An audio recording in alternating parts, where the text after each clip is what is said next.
So there's the all-important qualifying runs. We've got Fredric Aasbo in first with 93-point run. Mark Looney with a 92-point run, so close, and Matt Carter in joint third with 92 points.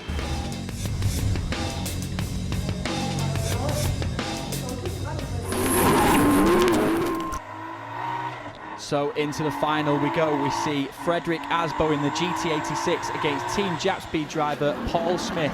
So into the first corner they go.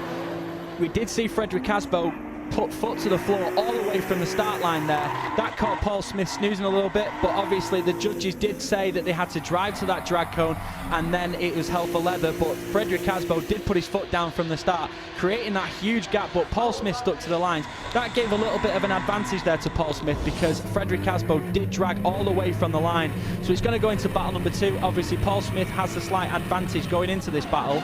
So we see him initiate into the first corner. Fredric Aasbo is trying to get that car as close as possible to that S15 of Paul Smith. Paul Smith just putting one wheel over the inside of the track in that first corner, so the judges will mark him down for that. You can see Paul Smith opening up that smoke screen as Fredric Aasbo is locking up those front brakes as he's using the left foot, and he overtakes Paul Smith, still on angle, giving him a bit of advantage. The judges were trying to confer to see who they think should have won that battle. Couldn't see a winner, and they wanted to see him run one more time, so that means they want to see him again. They could have picked out anything out of the ordinary to put him through and give him that podium finish, number 1. So into the battle number 1 of this one more time. Look how Paul Smith is just tucking into that GT86 around the first corner. Great camera angle there as we can see Paul Smith from Team Japspeed as the chase car, trying to catch Fredric Aasbo up as much as possible, but a huge gap has been created on that 700 brake horsepower GT86. So here we go, battle number 2. It's going to switch around now. It's going to come down to this final battle.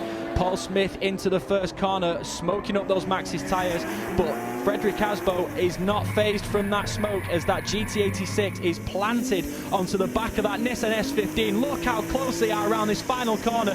This is fantastic driving from both drivers, but due to that run and the first run, Fredric Aasbo takes that number 1 on the position. So there's the all-important scores that they've scored today. Fredric Aasbo in first with 31, Paul Smith in second with 24, and Simon Perry in third with 21. I knew it was going to be really hard to qualify today. Everybody was really going well. You know, you got the guys over from America, awesome drivers. You know, they're the best drivers in the world. To finish on the podium, go up against Aasbo in the final, unbelievable. And Team Japspeed doing very well this season. Fred, you came here last year, came first, came here again in a different car and come first. You're doing something right. I think I just love this place, you know, ever since growing up, realizing what drifting even was, watching the first D1s coming here, and then, you know, I've always wanted to come here, and last year turning that into reality was huge, and then coming back, making it a back-to-back for Speedhunters, Need for Speed crowd. Feels amazing. And you had a bit of a crash there? Yeah, and it's one of those unfortunate things because none of us wanted that to happen. You don't want to win in a walkover like that, but it's, you know, we had very challenging conditions. It was wet, it was dry, and it was drying up, and you didn't really know exactly where to initiate. And in hindsight, perhaps I should have initiated a little bit later. Congratulations. Thanks, sir. Good day. Thank you, too.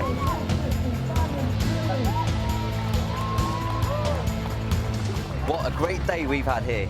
Being at Silverstone has pushed all of our drivers to the edge of their limits, and as a result, we have seen some extremely close bumper-to-bumper action, and sometimes they got a bit too close, didn't they, Anthony? Yeah, just a little bit. We saw Stiggy going into the side of the GT86 of Fredric Aasbo. Fredric Aasbo did it again. He came here last year and won the event. He's done it again. We've seen Fredric Aasbo drive exceptionally well, and he has won the Super Pro class again, mixing up that table just like he did last year. It was absolutely fantastic.